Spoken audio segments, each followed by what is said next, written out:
Well, we've had that type of focus all year, and we've had a lot of things going on away from the basketball court that we've had to manage while staying focused. So, I just commend our guys for making sure that we're honoring Kobe's memory on Kobe Bryant Day, being vocal about racial injustice, and still staying locked into the task at hand, which is beating a very difficult opponent tonight.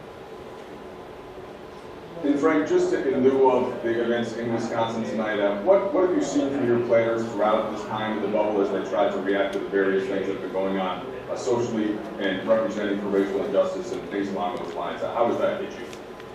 Yeah, well, you see how it all impacts our players, but it really impacts our whole league, our whole staff.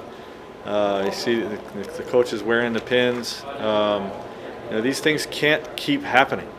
And we've been very intent on staying strong on the message that we have to fight against racism, excessive force in the police departments, and again, just a sad day that this happened again. So we'll continue to raise awareness. Hey Frank, it's Dave.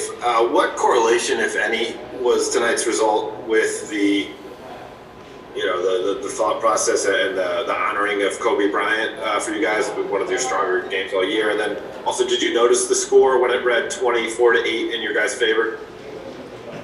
Wow, I did not notice it, and it's an emotional day, obviously, and it's interesting that the first time we took the court, it was against this team.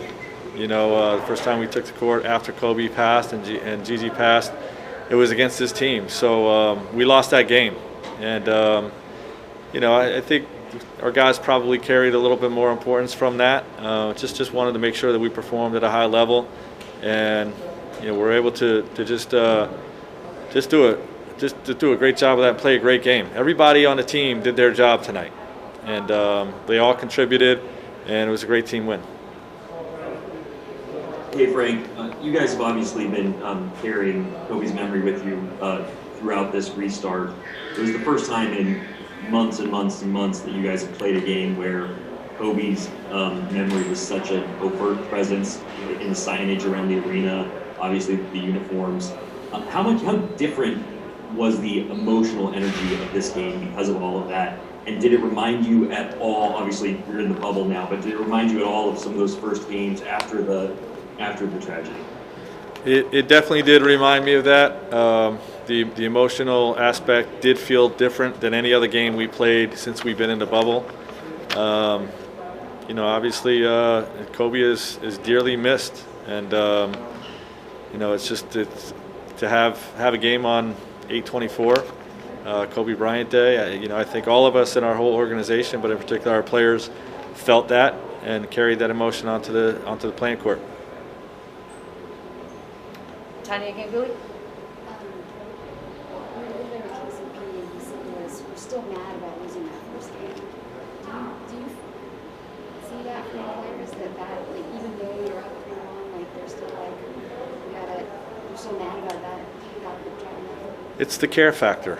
Our guys really care. They take great pride in being a great basketball team. We have high aspirations to win a championship this year, and anytime we get scored on, our guys get mad. So not surprising to hear him say that, he was mad and we were mad we lost game one. But look, this is a terrific opponent we're playing, and our guys are raising to the challenge. But Portland is a great basketball team. They're very well coached, and the firepower they have offensively, is very challenging to deal with. So I'm happy to hear KCP has that type of care factor. Our whole group does. All right, last question. Kyle, sorry. Go ahead. No problem. Just first AD, I guess in his walk-off said it was fine and expects to play game 5. Just one, what was the decision-making behind making sure that he left in that third quarter? And two, is the AD that you saw in the first 10 minutes of this game sort of the one that you've been waiting for consistently and at the start of games? Well, everybody can't be at their best all the time. I've been happy with how AD's performed. There's been some nights where he's being selfless moving the basketball along, but he was absolutely dominant to start this game tonight. Just absolutely dominant. I don't think I've ever seen a plus 37 in 17 minutes type of performance like I did from Anthony Davis on both sides of the ball tonight. You know, I mean, what he did defensively, he had one play where he had 2 deflections on both sides of the guy he was guarding, and then dove on the floor and got a loose ball and got us going on the break. There's several blocks, deflections, containment plays. I mean, he was just all over the place on the defensive end, and then he was making everything.